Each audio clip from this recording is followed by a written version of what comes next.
Bueno, seguimos, ¿sí? Seguimos con las preguntas y ahora toca la número 47. Vamos. ¿Qué ocurre con la presión oncótica del capilar glomerular a medida que ocurre la filtración? Esta es bastante sencilla, así que aprovechen. Vamos, ¿cuál es la respuesta? Bueno, pueden marcar, a ver qué marcó el chat, querido. Eh, bueno, van marcando la A. Muy bien, Melanie, Mari, Iñaki, Rayane. Muy bien, están marcando la A. Muy bien, parece que ya están claros. ¿Alguno más desea participar o está de acuerdo? Así que la alternativa correcta, ¿cuál es? Es la letra A, señores. Fíjense que está enfocándose a la presión oncótica. La presión oncótica es la presión que existe en el plasma provocada por la presencia de proteínas que están reteniendo agua sobre su superficie, ¿sí? Entonces, entiendan lo siguiente. Cuando va el plasma, no piensen en glóbulo rojo, glóbulo blanco, piensen en el plasma. Cuando pasa por el capilar, comienza el filtrado de plasma, pero como las proteínas no deben filtrarse, las proteínas se van acumulando, acumulando, acumulando cada vez más. Entonces, en la arteriola aferente, cuando inicia el plasma, viene una presión oncótica, digamos, básica, normal, pero a medida que se filtra el líquido, entonces las proteínas se concentran. Entonces, para el extremo de la arteriola eferente, esas proteínas van a estar concentradas y va a aumentar ¿qué cosa? La presión oncótica, ¿no? Por eso dice aquí, a medida que ocurre la filtración, hay un aumento hay un aumento de la presión oncótica. ¿Por qué? Porque aumenta la concentración de ¿qué? De proteínas en el extremo eferente, ¿sí? Y les ayudo aquí un poquito con relación a las diferencias del capilar sistémico y del capilar glomerular. Fíjense aquí, por favor. Eh, el capilar sistémico se caracteriza por lo siguiente, ¿sí? Este capilar tiene una capacidad de filtración con un PEF1 que cuando lo multiplicamos, ¿cuánto me da? El volumen de filtrado del capilar. 20 litros al día. Fíjense que cuánto filtra, 20 litros al día. ¿Y cuánto reabsorbe este capilar por la región de la vénula? 17 litros. ¿Qué significa? 20 se filtran, 17 se reabsorben. 3 litros quedan sin reabsorberse. ¿Tenemos un problema? Sí, porque se quedaron 3 litros acumulados en el intersticio. Pero gracias a Dios tenemos la vía linfática que retire esos 3 litros de exceso y lo va a llevar a linfa que termina en vena. Así que hermoso. Fíjense acá, el volumen de filtrado glomerular tiene la misma fórmula que el capilar sistémico. Capacidad de filtración por el PEUF, ¿no? La presión efectiva de ultrafiltrado. Cuando colocamos los números y multiplicamos, ¿qué me da?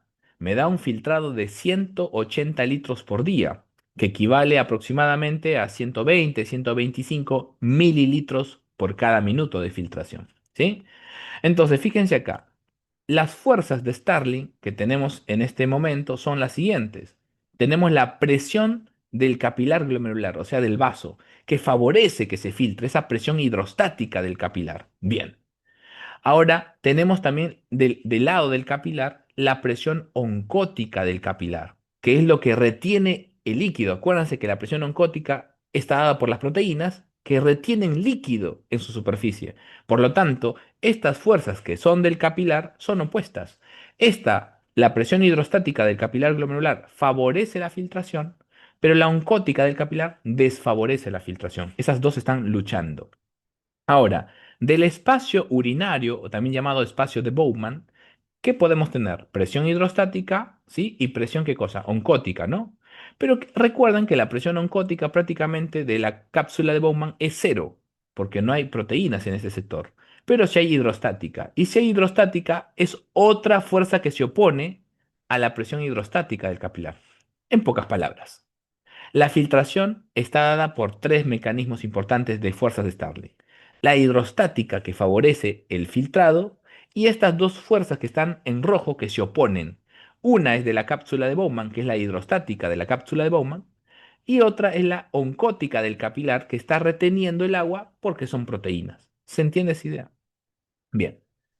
Entonces, si nosotros vamos a un gráfico, fíjense aquí, esto que están observando acá es la presión, ¿qué cosa? Hidrostática del capilar sistémico, o sea, del capilar extrarrenal sistémico. La presión hidrostática, fíjense que a medida que va descendiendo, va cayendo. ¿Por qué va cayendo? Justamente va cayendo porque voy filtrando. Recuerdan que el capilar sistémico está filtrando ¿cuánto? 20 litros al día. ¿Sí? Entonces, la presión hidrostática cae, cae, cae y la presión oncótica del capilar, ¿cómo es? Constante, constante, constante, constante, constante. Eso es algo característico, ¿sí? Entonces, ¿se dan cuenta que hay una sombra aquí entre la hidrostática del extremo arterial o arteriolar antes de llegar al capilar, ¿no? Y en esta zona que tenemos, la oncótica, ¿se dan cuenta que esta área me está indicando el área de filtrado? Aquí están justamente estos 20 litros de filtrado, ¿ven? Estos 20 litros de filtrado están en esta sombra. Ahora, escúchenme por favor. En esta otra sombra del capilar sistémico está, ¿quién manda aquí? La oncótica y aquí la hidrostática, que es menor. Entonces, como la oncótica es mayor en el sistémico, ¿qué hace? Reabsorbe, reabsorbe por el extremo venoso o la vénula, ¿sí? Entonces, aquí estarían, ¿qué cosa? Los 17 litros. Por lo tanto, si filtró 20 litros y reabsorbió ¿cuánto? 17 litros, por eso la diferencia de áreas. ¿Entendieron la idea? 20 litros de filtrado, 17 litros de reabsorción, ahí están los 3 litros que no logró reabsorber y que van a ir por vía linfática. ¿Mm? Fácil. Bueno, pero cuando hablamos del capilar glomerular, fíjense que esta presión, ¿qué es? La hidrostática.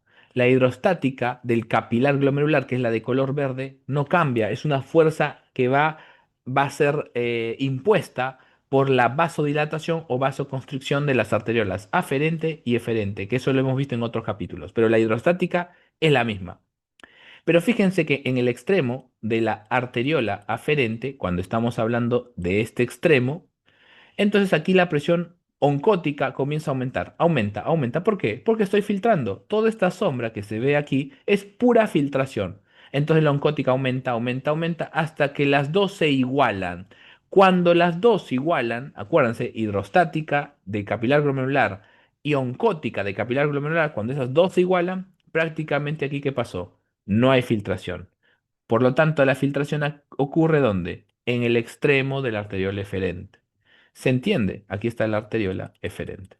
Por lo tanto, esta sombra es solamente una sombra de filtración y no hay reabsorción en el capilar renal. ¿Sí? Ya está. Pregunta 48. ¿En qué consiste el balance glomérulo tubular? Un minutito para que lo lean. Muy bien. Pueden ir mandando sus alternativas a ver qué dice este chat. Ok. Tenemos acá alternativa A. Marcaron. Ah, no, esa es la otra pregunta, perdón. La D, Iñaki la D, Sabri la D, Fátima la D, Rayane la D, Enzo la D, todos la D. Chicos, muy bien. A ver, vamos a ver qué sucede. Es la letra D. El balance glomérulo tubular dice aquí, ¿en qué consiste? En mantener constante, ¿qué cosa? El porcentaje de reabsorción del sodio, principalmente a nivel del túbulo contorneado proximal. ¿Cuánto es ese porcentaje de reabsorción? 67%. Muy bien, esa es la respuesta correcta. Pero ¿por qué se da eso? Miren aquí.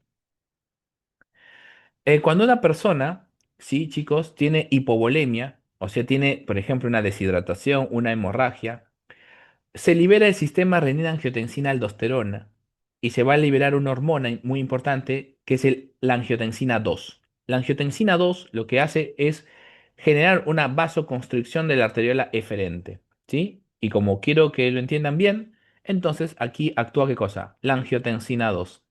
¿Bien? Y aquí está con vasoconstricción.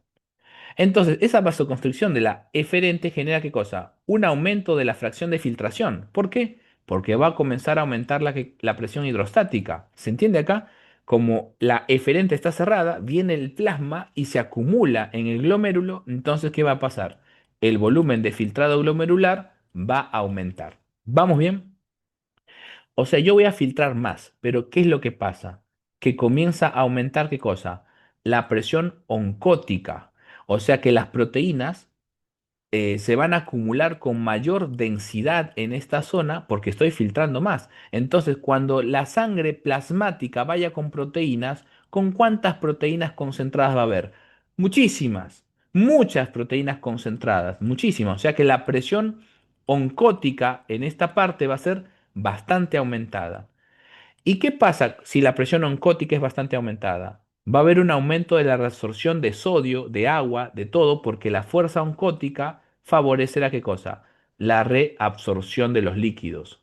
Y de esa manera, en un cuadro de hipovolemia, evito orinar, evito formar orina de forma excesiva, porque estoy justamente con la necesidad de tener sangre en el cuerpo, ¿sí? Necesito mantenerla. Bueno, ¿qué pasa si un paciente, por ejemplo, toma líquido, tiene hipervolemia, ¿sí? Tiene un exceso de líquido? Entonces, miren lo que pasa. Hay una vasodilatación de la arteriola eferente, porque el sistema renina-angiotensina-aldosterona ya no está. Por lo tanto, ahora, ¿qué pasa? Hay una dilatación. Si se dilata la arteriola eferente, entonces, ¿qué hay? Una disminución de la fracción de filtración. Claro, cae la presión hidrostática, por lo tanto, ¿qué va a pasar? Cae el volumen de filtrado glomerular. ¿Se entiende la idea? Entonces, ¿qué va a pasar? Las proteínas se van a concentrar, no porque se está filtrando poco líquido. Entonces las proteínas van a estar muy separadas. Por lo tanto, va a disminuir ¿qué cosa? La presión oncótica del capilar peritubular y cuando pase el sodio y el agua por la luz de los tubos, no va a haber una fuerza de reabsorción suficiente porque la presión oncótica es baja. Por lo tanto, voy a orinar más sodio y más agua en este escenario, porque ¿en qué escenario estoy? En una hipervolemia. ¿Se entiende ese razonamiento? Tómenlo en cuenta que va a servir mucho para marcar los choices, ¿sí? Muy bien. Pregunta 49 y tiene relación con esta. Dice aquí, si un individuo ingiere 1 litro de agua, ¿qué ocurrirá con la osmolaridad urinaria y con el clearance osmolar al cabo de 1 hora posterior a la ingesta? Vamos, piensa en un minuto y marca. Muy bien. ¿Qué será? ¿Será la alternativa A, la B, la C o la D? Todas hablan obviamente de la osmolaridad urinaria y del clearance osmolar en diferentes circunstancias, así que los que están viendo el video pongan pause y pueden leerlo. Pero el chat, ¿qué dice? ¿Cuál es la alternativa adecuada? Sabri dice la C, Rayana está en duda, dice la C, Melanie estoy entre duda entre la C y la A, Mari dice la C, Iñaki dice la A, pero está en duda. Enzo también la A o la C. Bien, ¿es una pregunta difícil de renal? Sí, lo es. Así que bueno, estamos entre todos entre la duda entre la C o la A. Sí, es verdad, así que vamos a ver cuál es la C o la A. La alternativa correcta es la letra C. Así que, bien, Rayana dice, me tiro más por la C y tiro. Pero es la letra C. ¿Por qué? Les cuento. Cuando uno toma 1 litro de agua de golpe, ¿sí? Entonces, ¿qué sucede? Que la ADH, que es la antidiurética, va a disminuir su concentración en plasma. Al tener nosotros un exceso de sangre causado por ese litro que estamos ingiriendo, vamos a llevar ¿qué cosa? Mayor flujo sanguíneo a los riñones. Bien, va por lo tanto a aumentar ese flujo, este, va a aumentar el flujo plasmático renal efectivo, ¿sí? Pero ¿qué sucede? Que no tengo sistema renina-angiotensina-aldosterona con la angiotensina 2 activado, porque estoy con 1 litro de agua encima. Por lo tanto, va a vasodilatar, ¿se entiende? Entonces, al vasodilatar, cae la presión hidrostática en el capilar glomerular y va a comenzar a filtrar, ¿qué cosa?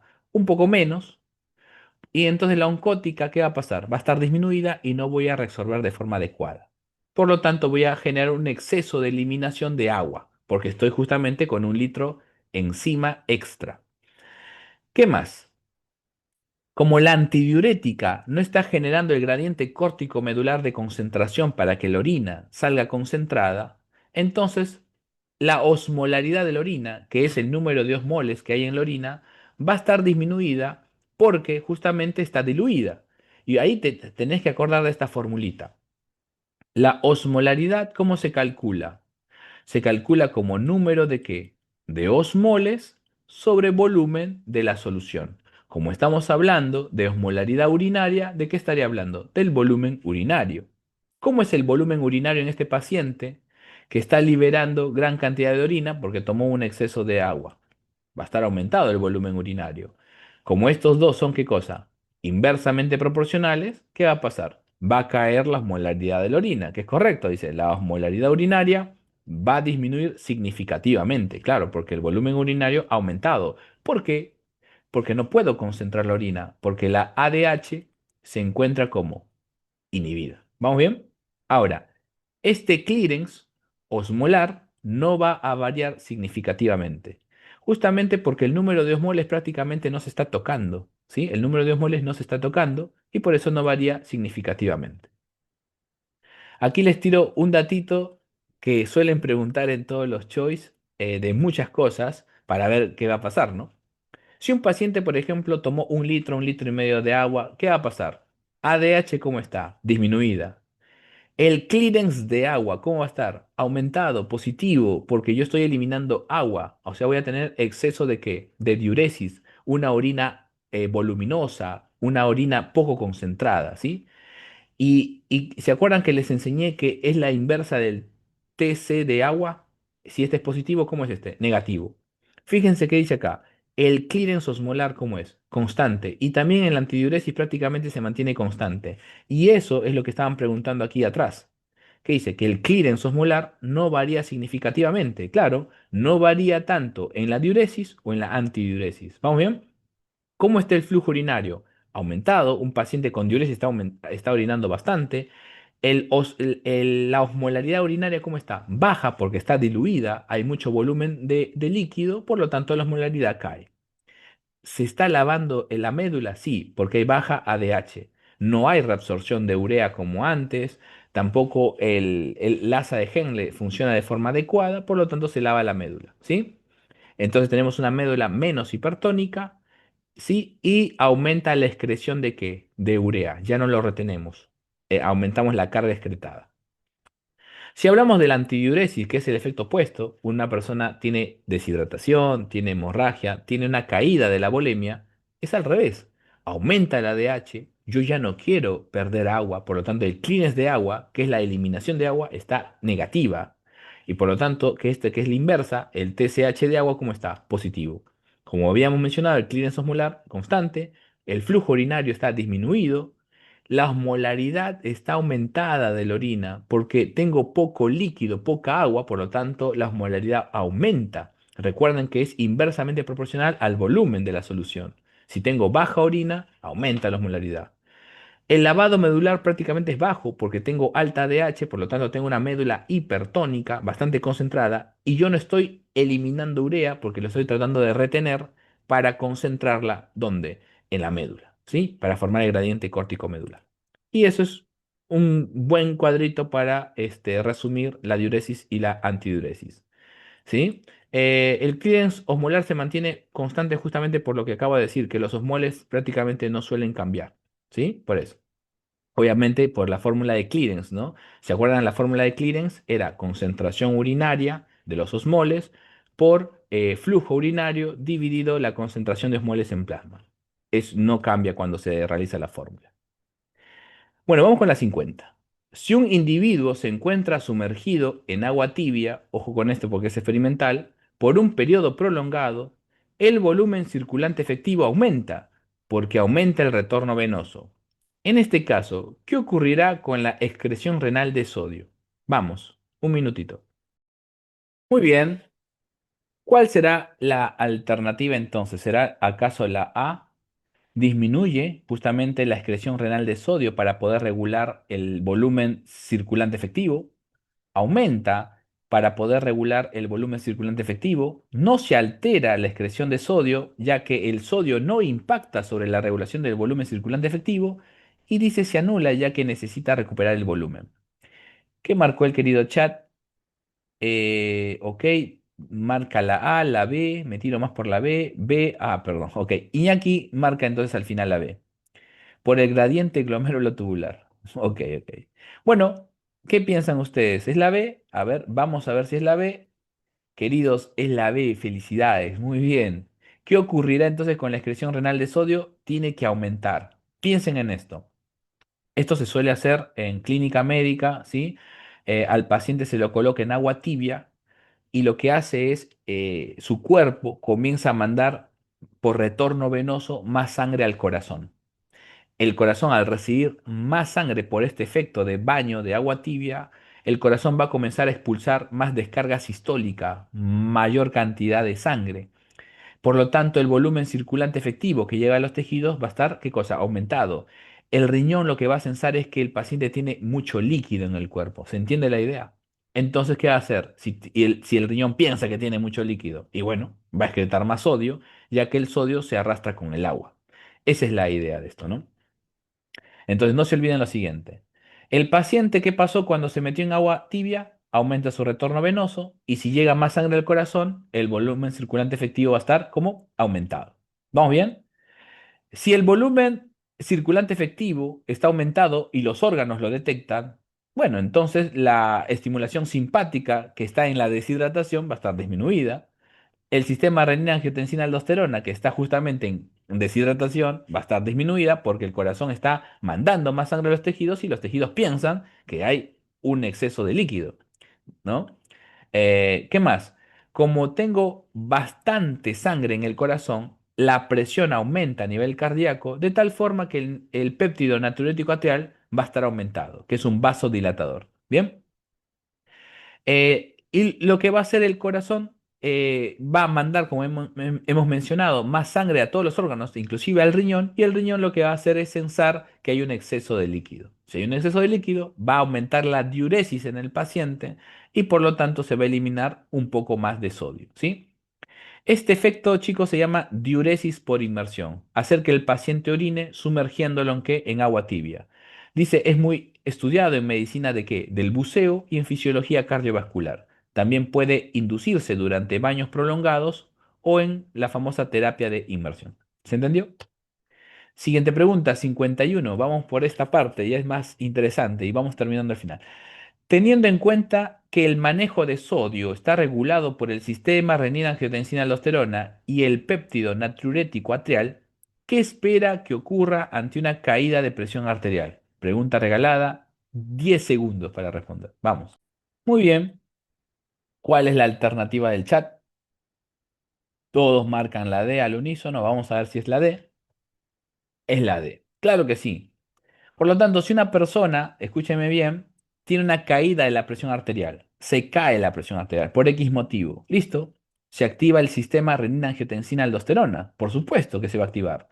Pero ¿cuál es el contraopuesto a este? Y el péptido natriurético atrial, porque siempre se libera en presiones normales o en exceso de presiones, pero si hay caída, deja de liberarse y se va a inhibir su liberación con la intención de que de elevar la presión, porque este es un vasodilatador y el sistema renina-angiotensina es un vasoconstrictor por la angiotensina 2. Entonces, si cae la presión, yo quiero elevarla. Muy bien.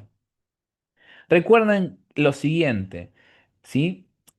Aquí les dejo un cuadrito que cuáles son los factores que favorecen la liberación de renina y los que la desfavorecen. Pero la idea del sistema renina-angiotensina-aldosterona ya sí o sí lo tienen que saber en estos momentos, ¿no? Esta enzima lo que va a hacer es clivar al angiotensinógeno liberado por el hígado, formando angiotensina 2, que es un potente vasoconstrictor. Sin embargo, no es tan potente como la angiotensina 2, que se forma a nivel de los capilares pulmonares por la enzima ECA, enzima convertidora de angiotensina 1. ¿Sí? Una vez que tengo la angiotensina 2, que es un verdadero vasoconstrictor muy potente, no solamente va a generar vasoconstricción, sino también va a actuar en las glándulas suprarrenales para favorecer ¿qué cosa? La liberación de aldosterona. Y la aldosterona que actúa en los túbulos colectores va a favorecer la reabsorción de sodio y eliminación de potasio con protones. ¿Sí? ¿Se entiende la idea? Perfecto. Aquí les quiero añadir este esquema. Estudienlo, por favor, porque la angiotensina 2 no solamente favorece la liberación de aldosterona, sino otras cosas más interesantes, ¿sí? Como por ejemplo a nivel cardíaco favorece la contractibilidad muscular y la hipertrofia del músculo. Eso favorece que el gasto cardíaco que sea más fuerte. ¿Sí? Un ejemplo. Y no se olviden que la aldosterona es un mineralocorticoide y que su receptor se encuentra a nivel citoplasmático, ¿sí? ¿Cuál es la hormona que genera el efecto mineralocorticoide? El cortisol. Ejemplo, en el síndrome de Cushing. Este cortisol puede actuar también en el receptor de mineralocorticoides, haciendo el mismo efecto. ¿Cuál es su efecto? ¿O de la aldosterona o del cortisol en exceso?